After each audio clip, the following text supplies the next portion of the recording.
Shalom, bien-aimés dans le Seigneur, nous vous saluons dans le nom précieux et glorieux de notre Seigneur Jésus. Nous sommes dans la joie de pouvoir communier et pouvoir partager la parole et de pouvoir réellement nous exhorter les uns les autres. Que l'Éternel, notre Dieu, vous soit très favorable. Que l'Éternel vous bénisse, que l'Éternel vous accorde réellement toutes les bonnes choses qu'il a préparées dès avant la fondation du monde. Nous croyons que Dieu est bon pour chacun de nous, Dieu est merveilleux, voilà pourquoi il nous accorde réellement le souffle de vie, il nous accorde sa grâce, sa miséricorde, ses compassions ne sont point à leur terme.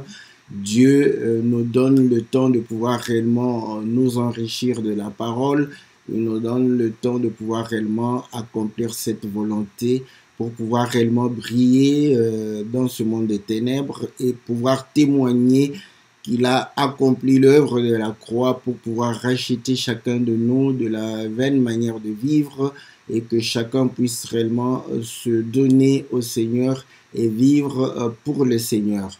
Que Dieu vous bénisse, c'est lundi et comme tous les lundis, c'est votre émission Louons l'Éternel, une émission qui vous est présentée par votre bien-aimé le pasteur Philippe Mukenge, une émission qui traite des cantiques, une émission qui permet de pouvoir réellement nous exhorter les uns les autres au travers des cantiques. Nous sommes bénis par les chantres, nous sommes bénis par la parole, nous sommes bénis aussi par votre présence. Voilà pourquoi nous élevons le nom du Seigneur pour votre fidélité, que le Seigneur vous soit très favorable, que le Seigneur vous bénisse au-dessus de toutes choses. Salutations à tous les bien-aimés fidèles à cette émission. Nous saluons la sœur José, le bien-aimé Freud, le bien-aimé Ghislain, le bien-aimé Farid, nous saluons le bien-aimé Peter, nous saluons notre sœur Liliane, nous saluons la sœur Francine, nous saluons la sœur Charlotte, la sœur Aurélie, la sœur Pélagie, nous saluons la sœur Cathy, nous saluons la sœur Sylvie, la sœur Bia, la sœur Ida, la sœur Nyota, la sœur Florence, nous saluons la sœur Bibiche, nous saluons le bien-aimé Todd, nous saluons le bien-aimé Gabin, nous saluons le bien-aimé Lébien, que le Seigneur vous soit très très favorable. Salutations au bien-aimé Timba, au bien-aimé Pichou, au bien-aimé David, Raoul, Aubin, que Dieu vous soit très favorable, que Dieu vous bénisse, que Dieu puisse vous accorder toutes les bonnes choses. Nous saluons le bien-aimé Victor, nous saluons la sœur Karine, nous saluons le bien-aimé Rocky, la sœur Cindy, le bien-aimé Oaro, la sœur Jessica, nous saluons le bien-aimé Bertrand et la sœur Sylvie. Nous saluons tous les bien-aimés au travers le monde. Que Dieu vous soit très favorable, que Dieu vous bénisse, que Dieu puisse vous accorder réellement toutes les bonnes choses, que l'Éternel puisse nous éclairer davantage.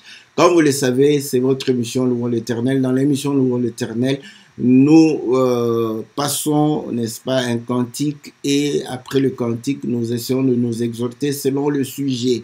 Et le cantique est en train de parler, bon, le cantique est intitulé « Explique-moi ». Donc, expliquer quoi? Les mystères des paraboles, nous allons intituler « Mystère du royaume ». Donc, c'est pas très différent parce que les Écritures sont entremêlées dans ce sens-là.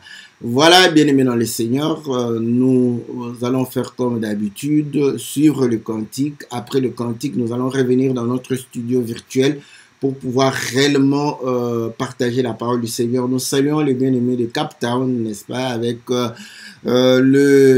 l'apôtre Tichik, n'est-ce pas, encadré par l'apôtre Tichik, qui ont chanté ces cantiques et qui nous ont fait un beau clip. Que le Seigneur leur soit favorable, que le Seigneur les bénisse, que le Seigneur puisse réellement les assister dans toutes choses. Voilà, bien-aimés dans le Seigneur, sans plus tarder, suivons le cantique, après quoi nous allons revenir dans notre studio virtuel. Que Dieu vous bénisse.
révélation.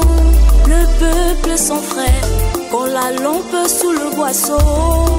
Le peuple dans le noir, si l'écriture n'est pas expliquée, il n'y a point de salut, car le salut est caché dans le rocher le plus dur. Oh oui, quand il n'y a pas de révélation, le peuple sans frère, quand la lampe sous le boisseau. Le peuple dans le noir, si l'écriture n'est pas expliquée, il n'y a point de salut, car le salut est caché dans le rocher le plus dur. Brise-moi ce rocher.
Voilà, bien-aimés dans le Seigneur, nous sommes revenus dans notre studio virtuel. Nous venons de suivre le cantique des bien-aimés de Cape Town avec l'homme de Dieu Tichik que nous saluons une fois encore, qui nous ont chanté « Explique-moi les mystères des paraboles, ne me cache pas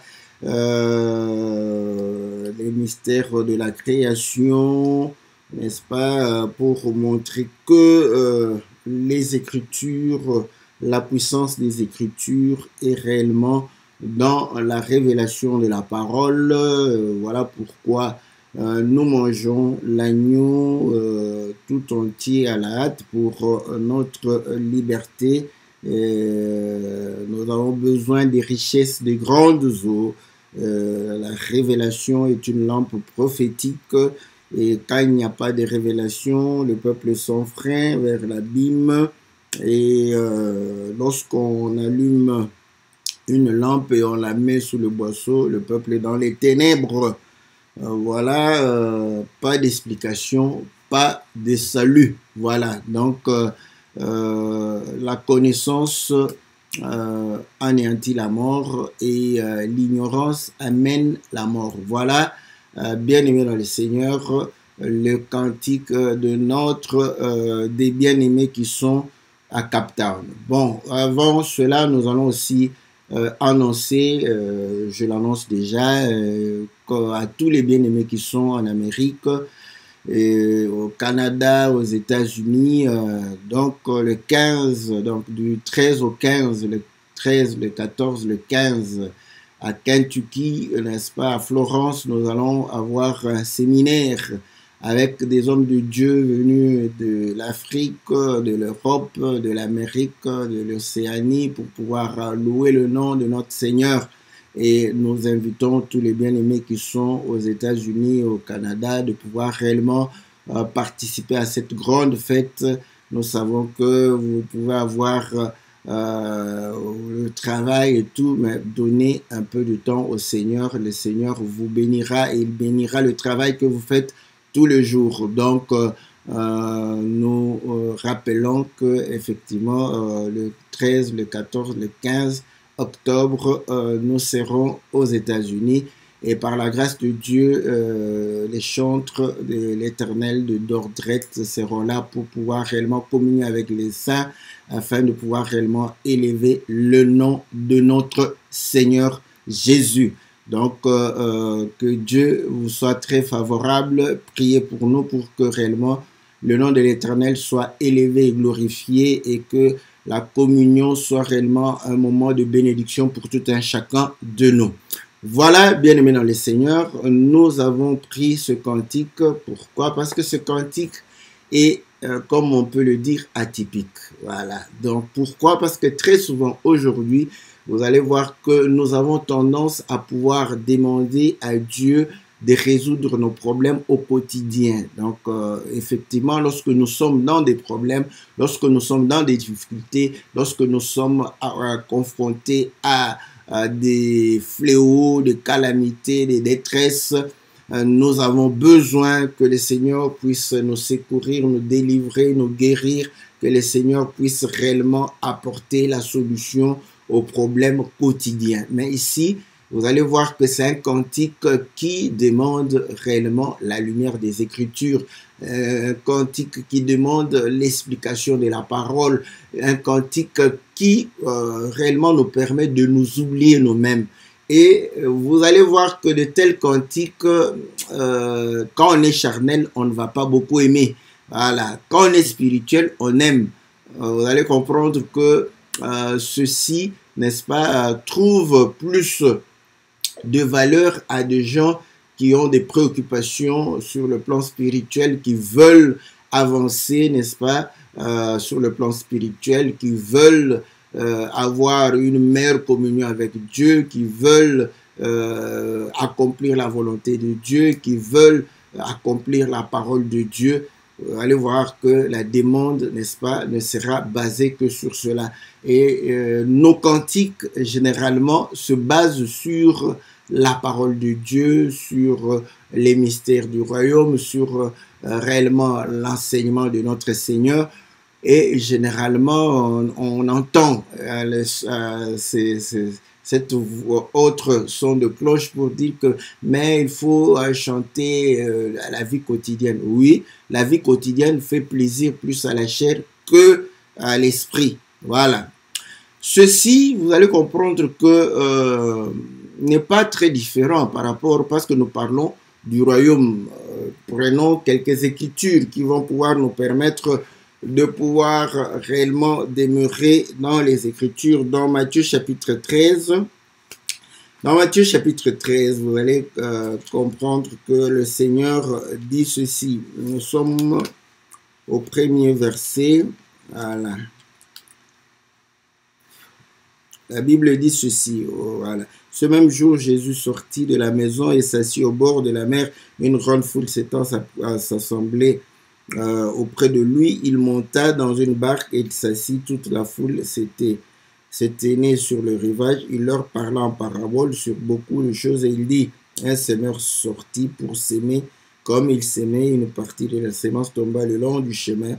Les oiseaux vinrent et la mangèrent. Je saute au verset 9, que celui qui a des oreilles pour entendre, entende. Les disciples s'approchèrent et lui dirent: pourquoi leur parles-tu en parabole? Jésus leur dit: parce qu'il vous a été donné de connaître les mystères du royaume des cieux et que cela ne leur a pas été donné. Voilà. Donc, vous comprenez que le Seigneur parle en parabole. On lui pose la question, il dit que non, à eux, il n'a pas été donné de connaître les mystères, n'est-ce pas, du royaume des cieux.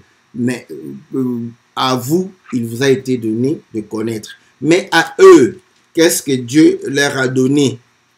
Nous lisons dans Matthieu chapitre 5. Matthieu chapitre 5, il dit ceci au verset 43. Vous avez appris qu'il a été dit, tu aimeras ton prochain et tu haïras ton ennemi. Mais moi, je vous dis, aimez vos ennemis, bénissez ceux qui vous maudissent, faites du bien à ceux qui vous haïssent, priez pour ceux qui vous maltraitent et qui vous persécutent, afin que vous soyez fils de votre Père qui est dans le ciel, car il fait lever son soleil sur les méchants et sur les bons, et il fait pleuvoir sur les justes et les injustes. Voilà. Donc, vous allez voir que sur ce qui concerne les biens matériels, les biens de la terre, il donne et aux méchants et aux justes. Parce que quand il fait lever le soleil, il fait pleuvoir, il permet à ce que lorsque vous cultivez, que vous ayez réellement des récoltes. Et à ce moment-là, et le païen et celui qui prie a des récoltes. Donc, le bien matériel, les païens ont aussi cela. Mais qu'est-ce que nous avons de plus que eux? C'est ce que le Seigneur dit. À eux, il n'a pas été donné de connaître les mystères du royaume. Donc, nous avons réellement droit de pouvoir connaître les mystères du royaume. Mais écoutez, pour que le soleil s'élève, qui prie pour que le soleil s'élève? Oh, il ne faut pas prier pour que le soleil s'élève. Bon, on prie quand même pour que la pluie vienne. Mais pour que le soleil s'élève, personne ne prie. N'est-ce pas? Là, au moins, on sait que personne ne prie pour que le soleil s'élève. Mais pour que la pluie tombe, parfois nous prions pour que réellement la pluie ne puisse pas tomber. Donc, ça, je ne sais pas pourquoi. Vous allez comprendre que comme la pluie peut arriver ou ne pas arriver, c'est pourquoi nous osons prier. Mais pour que le soleil s'élève, personne, en tout cas, bon, moi je n'ai jamais prié, Seigneur, fais lever le soleil, jamais. Ou fais coucher le soleil, jamais, je n'ai jamais prié. Alléluia. Voilà pourquoi il n'y a que l'homme de Dieu, je suis, lui au moins il a prié pour que le soleil ne se couche point. Voilà. Donc, vous allez comprendre que ce sont des choses que tout le monde a. Mais écoutez, David, parce qu'il s'agit du royaume, David va exhorter Salomon pour dire que le jour où le Seigneur t'apparaîtra et te dira de demander tout ce que tu voudras, demande la sagesse, demande l'intelligence. Donc vous voyez, pour pouvoir réellement s'occuper du royaume, pour pouvoir réellement s'occuper des affaires du royaume, Salomon avait besoin de la sagesse et de l'intelligence. Il n'a pas demandé l'or, il n'a pas demandé l'argent, il n'a rien demandé, il n'a pas demandé les choses de la terre, il a demandé la sagesse et l'intelligence de Dieu. Donc, en ce qui concerne le royaume, nous n'avons pas besoin d'autre chose si ce n'est que de l'intelligence de Dieu et de sa sagesse. Voilà pourquoi ça devrait être la prière principale de ceux qui veulent aller dans le royaume de Dieu.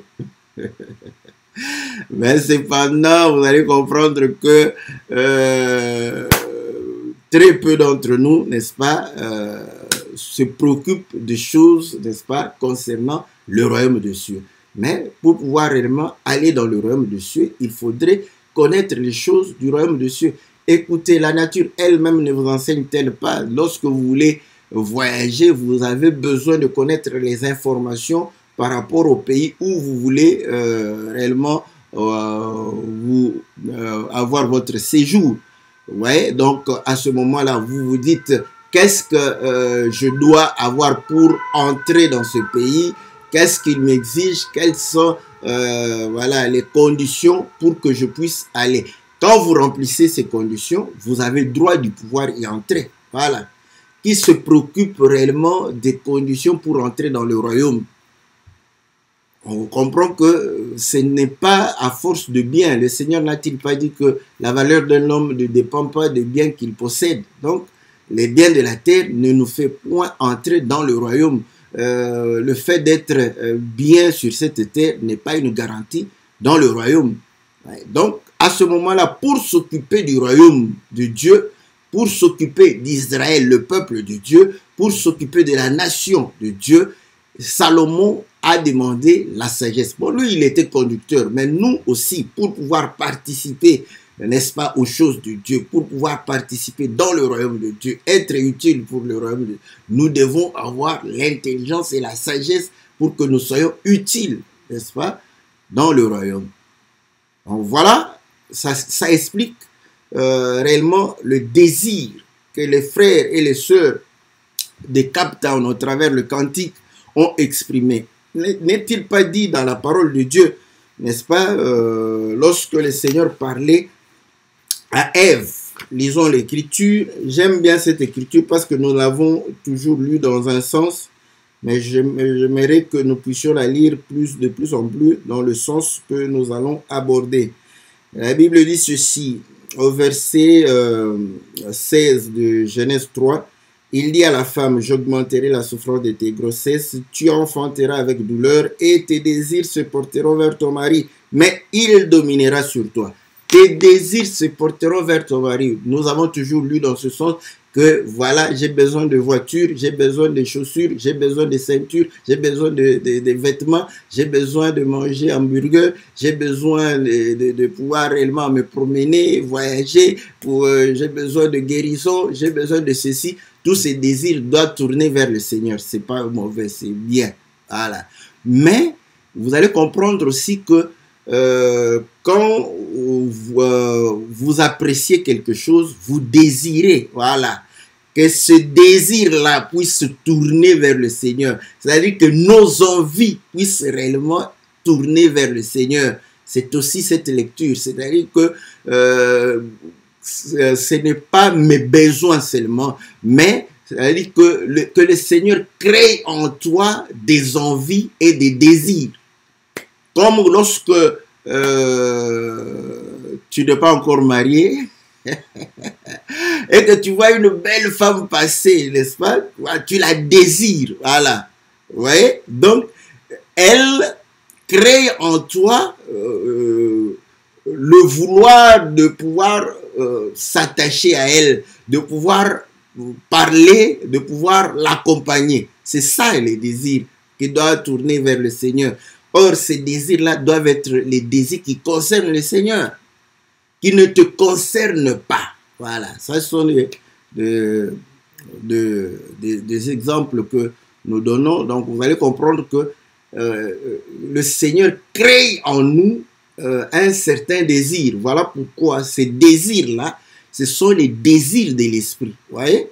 Que nous puissions réellement avoir les désirs de l'esprit, ces désirs qui nous tournent vers le Seigneur, ces désirs qui nous ramènent au Seigneur.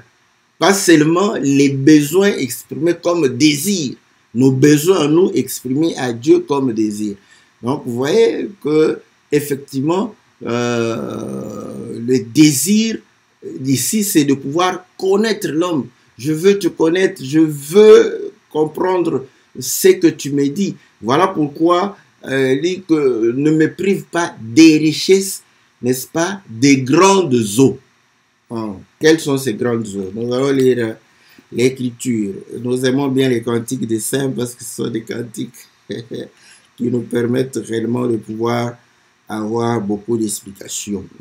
La Bible dit ceci dans Apocalypse chapitre 1 au verset 14. Ok, je commence verset 14. Voilà, c'est le verset 15. Sa tête et ses cheveux étaient blancs comme de la laine blanche, comme de la neige. Ses yeux étaient comme une flamme de feu. Ses pieds étaient semblables à des airains ardents, comme si lui était embrasé dans une fournaise. Et sa voix était comme le bruit de grandes eaux. Voilà, sa voix était comme le bruit de grandes eaux. Or, lorsque il fait entendre sa voix, n'est-ce pas, il y a des richesses, n'est-ce pas, qui sont réellement cachées là-bas. Parce que vous allez comprendre que Jésus est la parole, donc la parole de Dieu.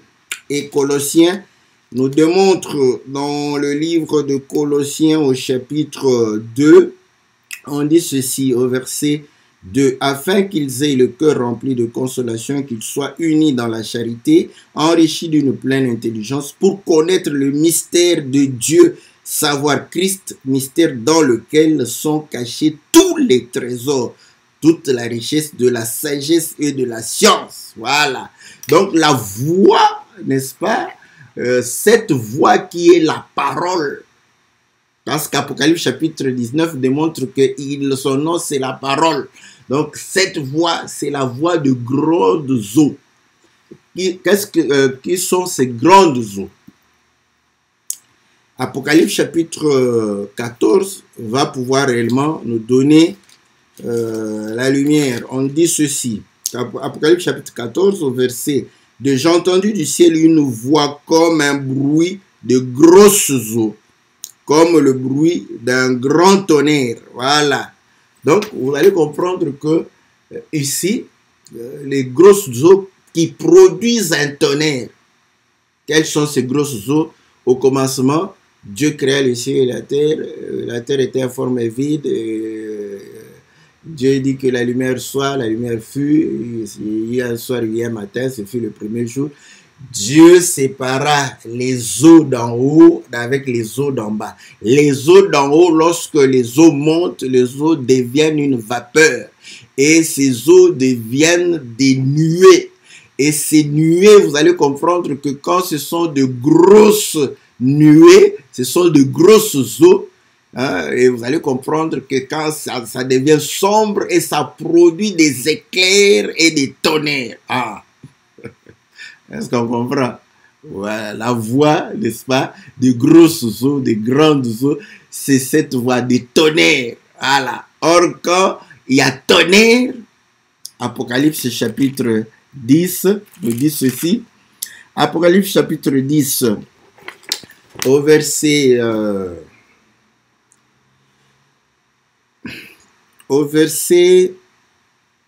3. Il cria d'une voix forte, comme rugit un lion. Quand il cria, les 7 tonnerres firent entendre leur voix. Et quand les 7 tonnerres eurent fait entendre leur voix, j'allais écrire, j'ai entendu du ciel une voix qui disait, seul ce qu'on dit, les 7 tonnerres ne l'écrit pas. Vous voyez, les 7 tonnerres, le tonnerre parle.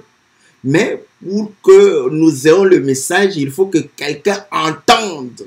Et cette personne qui entend le tonnerre va nous dire ce que le tonnerre a dit. Mais ici, on a dit à la personne de ne pas écrire ce que le tonnerre a dit.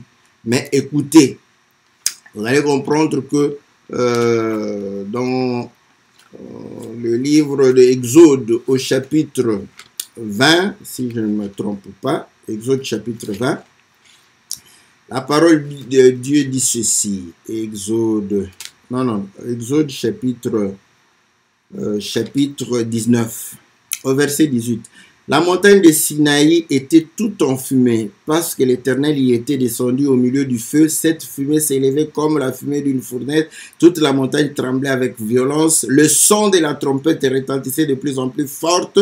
Moïse parlait et Dieu lui répondait à haute voix. Ainsi, l'Éternel descendu sur la montagne de Sinaï, sur le mont sur le sommet de la montagne. L'Éternel appela Moïse sur le sommet de la montagne. Et Moïse monta et l'Éternel dit à Moïse, descends, fais au peuple la défense, exprès de se précipiter vers l'Éternel pour regarder de peur qu'un grand nombre d'entre eux ne périssent. Ici, bon, je suis tellement... ici, je n'ai pas le terme que je cherche. J'aime ça, n'est-ce pas? Je n'ai pas le terme que je cherche. Je vais aller prendre l'écriture jumelle. Je prends l'écriture jumelle dans le livre de Hébreux. Non, je vais voir si c'est... Je vais regarder. Je prends d'abord 2 Pierre chapitre 2, si je ne me trompe pas. 2 Pierre chapitre 2. Regardons ce qui est écrit là-bas. 2 Pierre chapitre 2. chapitre 1 plutôt. On dit ceci, au verset 17. Car il a reçu de Dieu le Père honneur et gloire quand la gloire magnifique. Non. Je crois bien, je devrais rester, n'est-ce pas, dans Hébreu chapitre 12.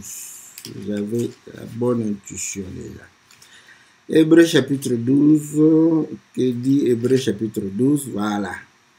On dit ceci au verset 18. Vous ne vous êtes pas approchés d'une montagne qu'on pouvait toucher qui était embrasée par le feu, ni de la nuée, ni des ténèbres, ni de la tempête, ni du retentissement de la trompette, ni du bruit de paroles telles que ceux qui l'entendirent demandèrent qu'il ne leur fût adressé aucune de plus, car ils ne supportaient pas cette déclaration. Si même une bête touche la montagne, elle sera lapidée.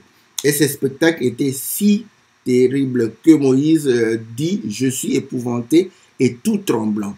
Vous vous êtes approchés de la montagne de Sion, de la cité du Dieu vivant, de la cité du Dieu vivant, la Jérusalem céleste, des myriades qui forment le cœur des anges. Voilà. Donc vous allez comprendre que pendant que Dieu parlait, le peuple tremblait parce que il y avait, n'est-ce pas, la fumée, les éclairs, les tonnerres, n'est-ce pas, et la voix de l'Éternel se faisant. Mais le peuple n'écoutait absolument rien. Moïse qui écoutait, lui, disait au peuple, c'est que réellement, Dieu était en train de pouvoir dire. Donc, pour voir que lorsque Dieu parle, n'est-ce pas, et qu'il fait entendre cette voix, il faudrait qu'il y ait quelqu'un qui puisse écouter cette voix et pouvoir réellement vous expliquer. Donc, il y a le mystère, il y a des richesses.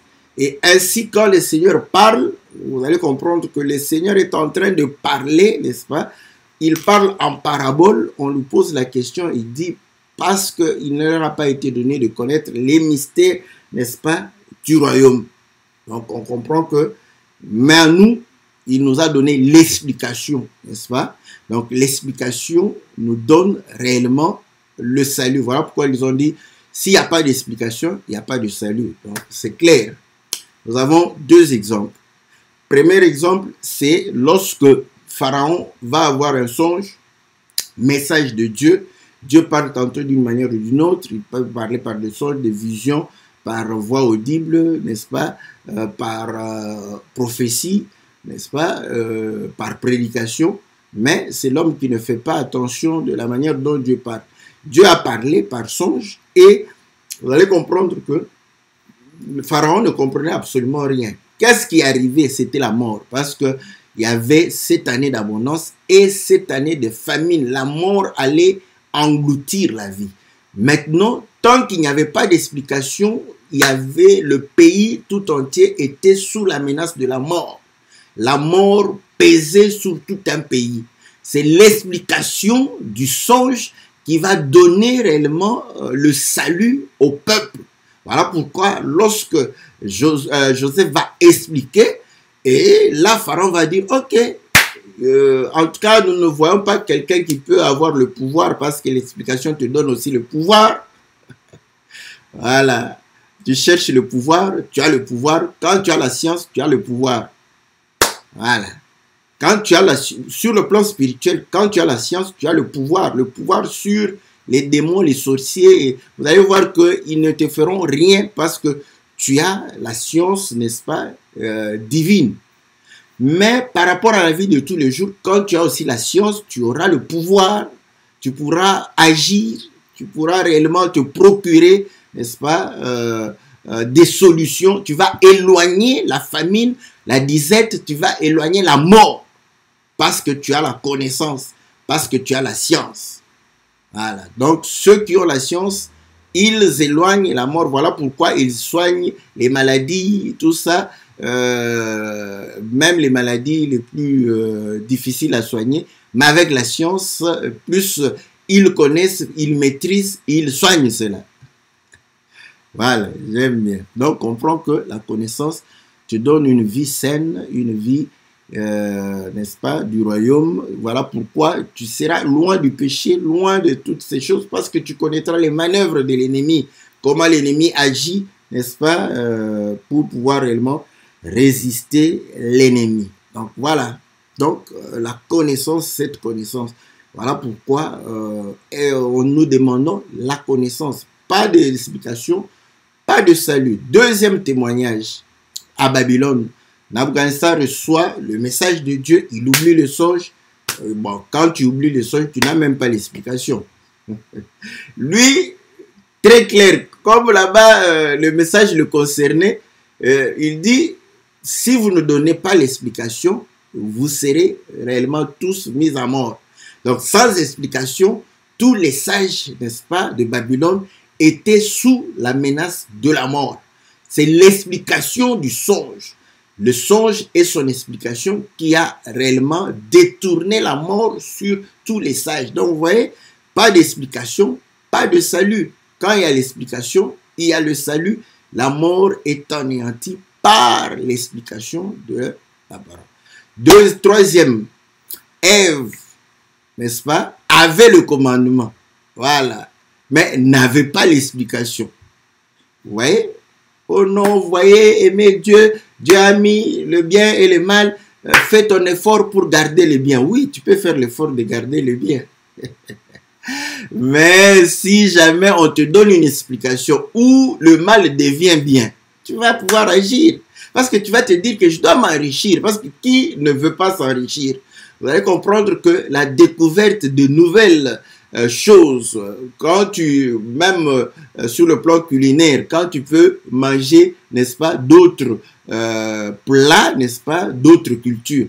Si on t'explique, on te dit que non, c'est très bon, j'ai déjà mangé, tout ça, vous voyez, parce que quelqu'un te donne l'explication que c'est bon, ça a le goût de ceci, de cela, tu vas trouver que ah, c'est bon, bon, que je puisse m'enrichir, voilà. Tout le monde aime s'enrichir. Donc vous allez comprendre que quand on te donnera une explication où le mal deviendra bien, c'est normal. Tu vas pécher sans croire que tu pêches. Voilà. C'est ça, n'est-ce pas, le danger de ignorer le pourquoi. J'ai toujours donné ces exemples. Vous voyez, dans le code de la route, rien n'est donné par hasard. Vous voyez?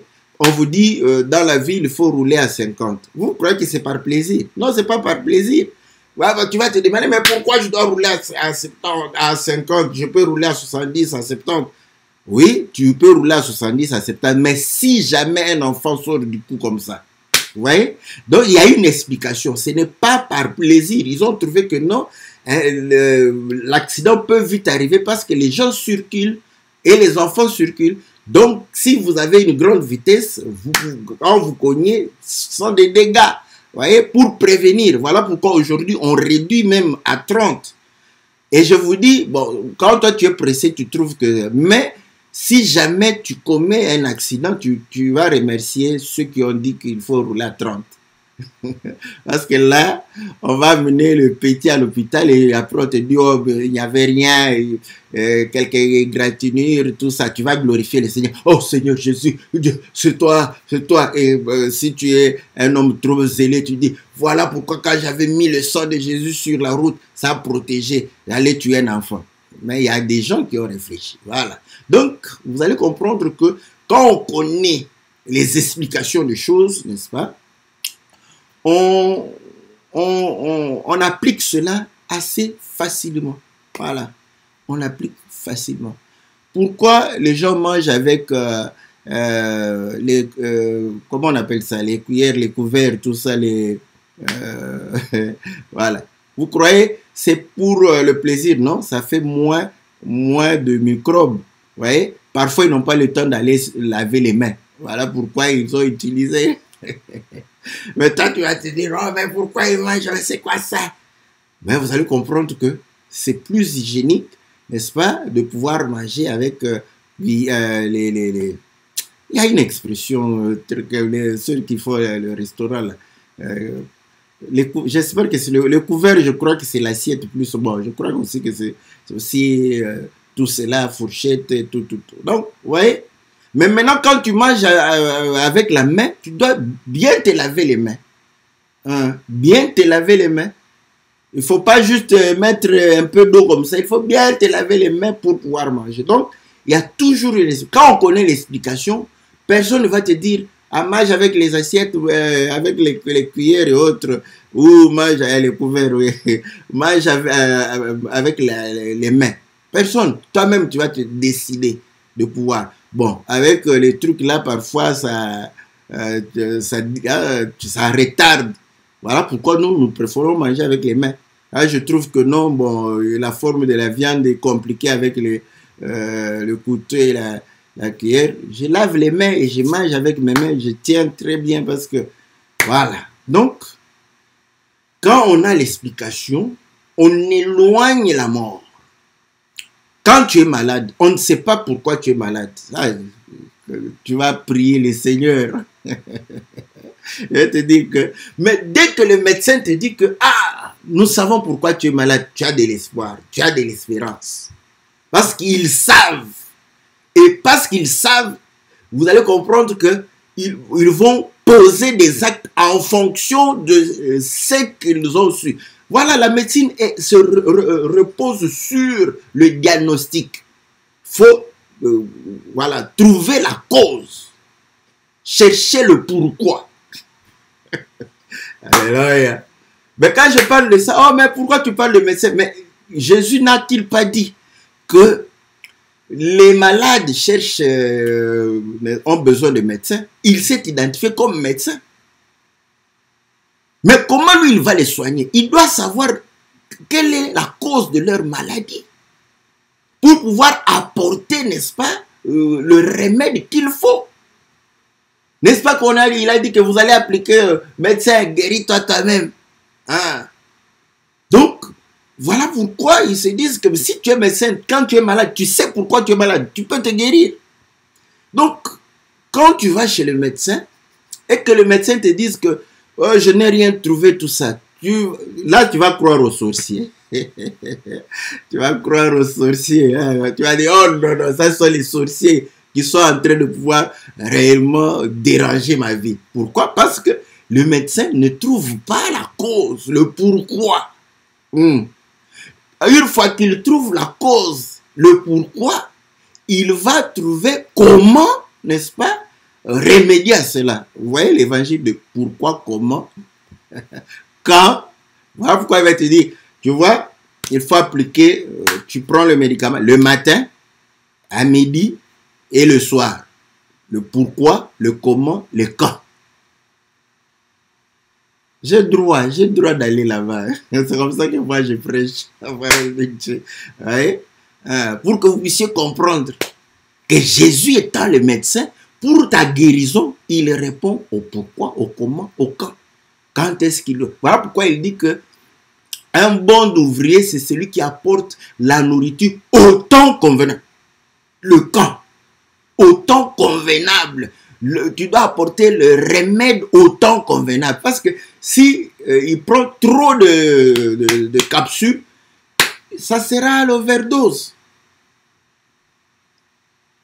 Voilà pourquoi certains d'entre nous font des overdoses. Là. Ils sont tués parce qu'il y a trop d'overdoses. Donc, ils ne savent pas. Le mercredi, nous allons parler de ça. Parce que les gens, oh, vous allez faire overdose. Je vais expliquer pour que vous puissiez comprendre. Voilà. Donc, vous allez comprendre une chose, que la connaissance, n'est-ce pas, cette lumière, cette explication, n'est-ce pas, donne réellement le salut.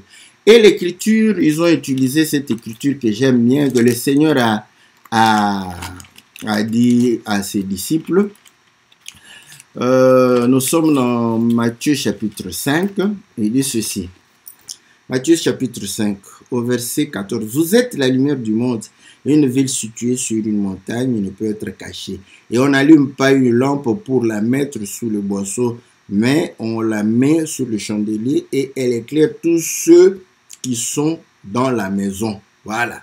Donc ici, mais comment nous pouvons être lumière si lui-même n'est pas lumière?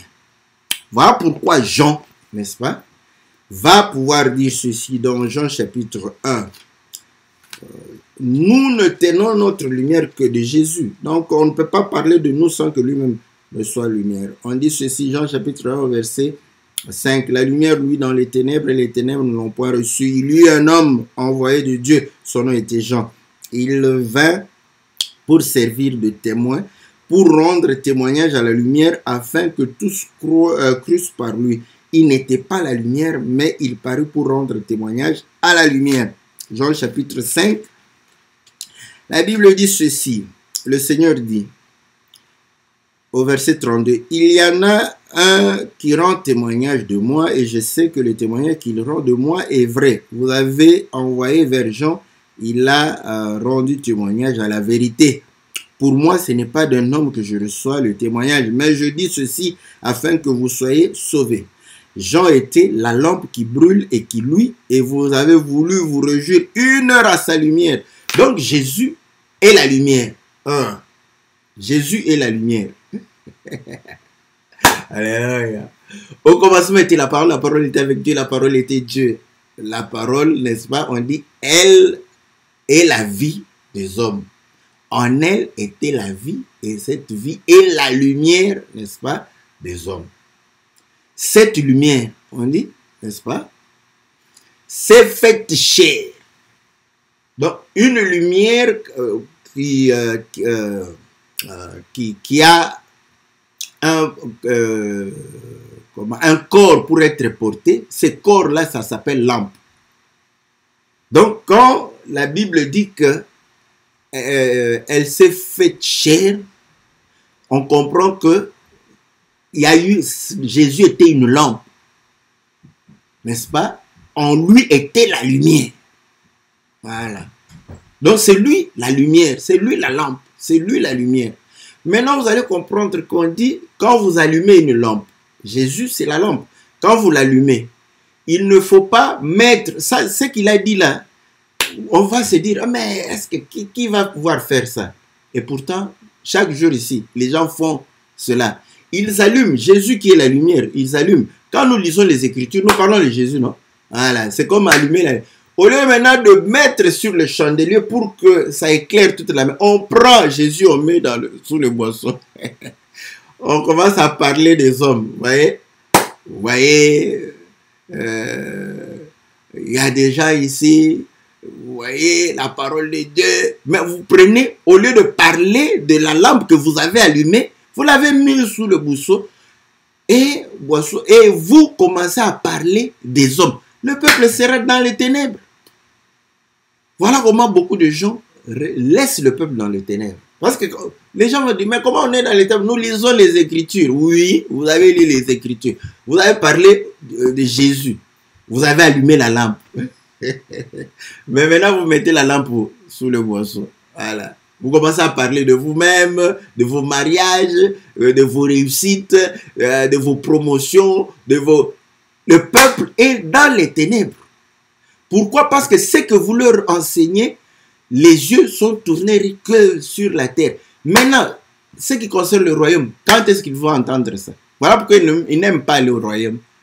Quand vous leur dites que Jésus vient bientôt, là, ils vont dire, qu'il attende un peu. Parce qu'ils se disent, non, mais on m'a prêché que je vais devenir riche ici. On m'a prêché que j'aurai des maisons. On m'a prêché que j'aurai, n'est-ce pas, des enfants intelligents, tout ça. Il ne va pas vouloir que Jésus vienne. Vous voyez? Peuple dans les ténèbres. Pourquoi? Parce que on prend. Jésus, c'est lui la lumière. Voilà pourquoi je reviens dans 2 Pierre, n'est-ce pas? 2 Pierre. Voilà. 2 Pierre, chapitre 1. Écoutez ce que Pierre dit. 2 Pierre, chapitre 1. Il dit ceci, au verset 16.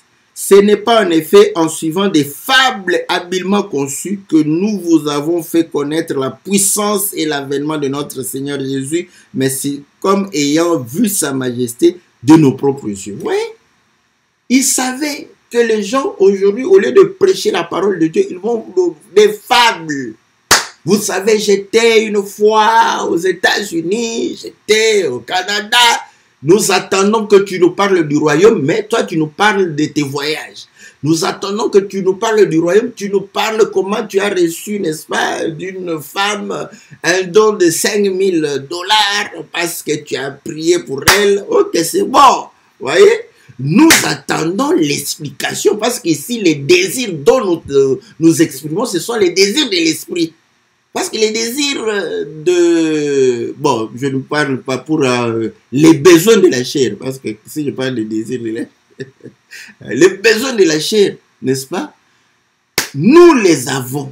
Et nous savons que le Seigneur nous a garanti. Ne vous inquiétez pas. Je vous ai demandé de ne pas vous inquiéter. Parce que je sais que vous en avez besoin. Et je vais vous les donner. C'est une assurance. D'ailleurs...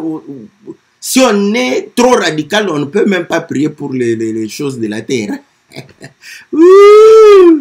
Voilà, ça c'est terrible.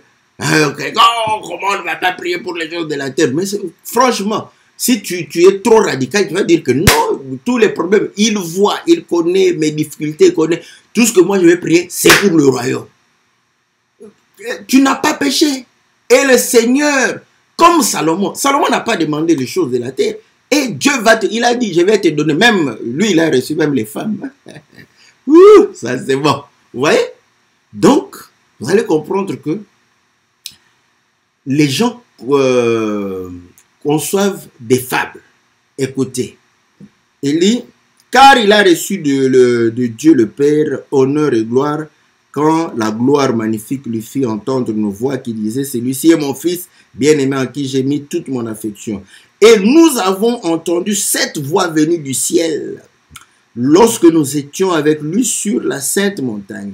Et nous tenons pour d'autant plus certaine la parole prophétique à laquelle vous faites bien de prêter attention, comme à une lampe qui brille dans un lieu obscur, vous voyez? Qui brille dans un lieu obscur. C'est la parole prophétique.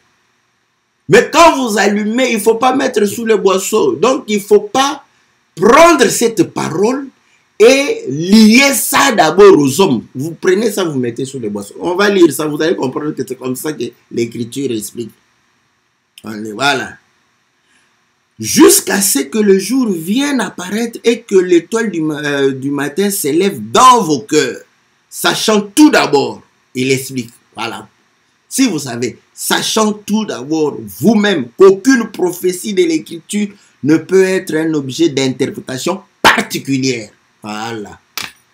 Maintenant, interprétation particulière ici, ce n'est pas en français comme particulier, c'est-à-dire, moi je pense, tu vois, cette écriture veut dire ceci. Quelqu'un dit, tu vois, ça c'est particulier. L'autre vient et dit que je pense aussi que cette écriture, ça c'est en français.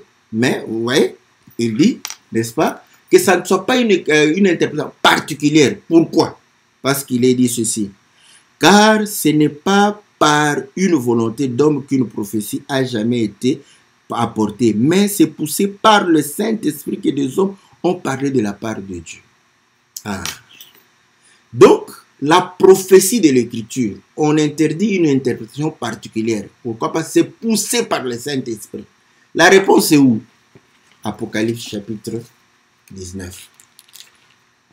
Apocalypse chapitre 19, verset 10. Écoutez.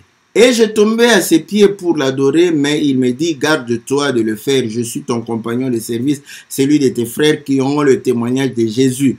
Adore Dieu, car le témoignage de Jésus est l'esprit de la prophétie. Donc, si vous rendez témoignage d'une autre personne, c'est particulier. Voilà. Quand vous prenez, on dit, la prophétie de l'Écriture ne peut être l'interprétation, objet d'une interprétation particulière. On rend l'interprétation particulière quand on parle de quelqu'un d'autre. Voilà pourquoi lorsque l'eunuque éthiopien a rencontré Philippe, il a dit, est-ce que les Écritures parlent-ils du prophète ou de quelqu'un d'autre? Et Philippe, sachant que cette prophétie ne pouvait pas être particulière pour appliquer ça à Ésaïe, il va dire que non, il parlait de Jésus. Et Pierre, lorsqu'il va pouvoir s'élever, il va dire que tu ne permettras pas à ton roi de pouvoir connaître la corruption. Il dit que c'est David qui a dit ces choses-là. Mais est-ce que nous allons prendre cette parole et appliquer à David? Vous l'appliquez à David, cette interprétation devient particulière. Voilà pourquoi si vous ne pouvez pas appliquer à David, vous ne pouvez pas appliquer à votre pasteur. Vous devez appliquer au Seigneur, car le témoignage de Jésus, c'est réellement l'esprit de la prophétie. C'est ça, allumer une lampe et mettre sur le chandelier, parce que c'est lui le chandelier, pour que nous puissions être éclairés, toute la maison soit éclairée. Voilà. Donc, vous voyez, c'est comme ça qu'on est éclairé. Sinon, vous restez dans les ténèbres. Mais quelqu'un va me dire, mais non, mais pour vous aussi. Non, non, non, non, écoutez, parfois nous faisons des raccourcis. Mais ce que nous faisons, nous prenons l'écriture, nous l'amenons au Seigneur, car le témoignage de Jésus est la prophétie, n'est-ce pas, de l'écriture. Maintenant, nous, c'est en Jésus que nous bénéficions de cette écriture, car il a dit, ce qui lui appartient est à nous. Alléluia. Parce que si tu ne prends pas en Jésus, tu es un usurpateur, tu es un voleur, tu es un brigand, tu es réellement un mercenaire. Voilà. Est-ce que vous comprenez? Voilà. Donc, voilà pourquoi nous aimons l'explication. Mais pour avoir l'explication, vous allez comprendre que c'est Jésus qui est la lumière, la lampe. Quand vous allumez, prenez cette lampe, mettez, parce que c'est la parole prophétique, c'est une lampe, mettez sur le chandelier qui est Jésus. À ce moment-là, vous allez comprendre que le jour va apparaître. Nous allons être éclairés, n'est-ce pas? Et lorsque nous sommes éclairés, la Bible dit que celui qui marche pendant le jour ne bronche point. Vous voyez comment nous nous éloignons du péché. Oh Seigneur Jésus, Seigneur Jésus. Bon, nous mettons un point virgule. Donc, nous disons à tous les bien-aimés, n'est-ce pas, nous avons, n'est-ce pas, notre rendez-vous, n'est-ce pas, à Kentucky, n'est-ce pas, et suivez, ceux qui sont là-bas doivent réellement permettre à ce que nous puissions nous réunir, et ceux qui seront de loin, vous pouvez prier et aussi nous soutenir, n'est-ce pas, dans vos prières, afin de pouvoir réellement permettre à ce que l'événement, n'est-ce pas, soit réellement un événement qui puisse élever le nom de notre Seigneur Jésus. Voilà, bien-aimés dans le Seigneur, nous vous laissons avec l'avant-goût du Kentucky. Que Dieu vous bénisse. Bien-aimés dans le Seigneur, nous vous informons que le 13, le 14, le 15, nous sommes à Kentucky avec les chants de notre pour pouvoir nous élever, glorifier, célébrer le nom du Seigneur. Et nous croyons que nous serons tous bénis avec les saints d'Amérique. Et nous invitons tous les saints d'Amérique, des États-Unis, de tous les États et l'Amérique du Nord, Canada, de pouvoir réellement nous rejoindre à Kentucky, n'est-ce pas? C'est, je crois, en Florence, où nous allons nous retrouver 3 jours durant en train de pouvoir célébrer, adorer le nom du Seigneur. Et nous pensons que Dieu va vous bénir. Le Seigneur sera avec vous. Au nom puissant et glorieux de notre Seigneur Jésus. À tantôt, à bientôt, que le Seigneur vous bénisse.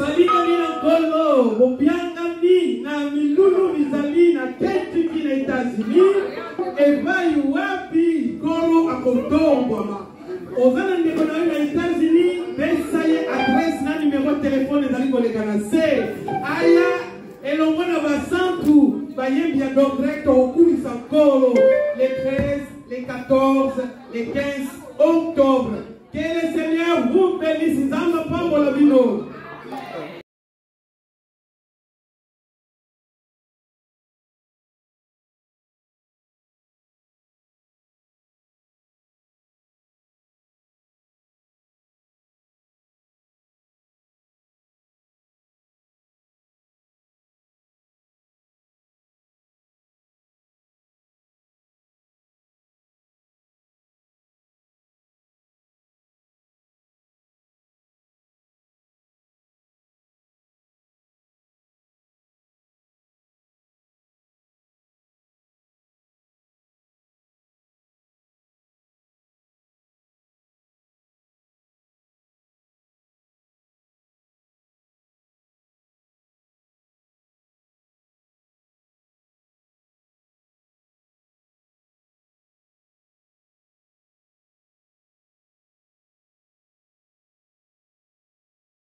Voilà. Bon, au revoir. Nous allons nous retrouver à Kentucky par la grâce du Seigneur et nous croyons que Dieu va se glorifier et nous allons pouvoir réellement élever le nom de notre Seigneur. Nous nous retrouvons mercredi, n'est-ce pas? Et nous allons pouvoir réellement continuer la question des réseaux sociaux pour que vous sachiez comment vous comporter parce que vous êtes des lionceaux, des lions. Vous devrez être des grands chasseurs et ne pas avoir peur de la jungle. Que Dieu vous bénisse, que Dieu vous soit favorable. Au nom puissant et glorieux de notre Seigneur Jésus. Amen.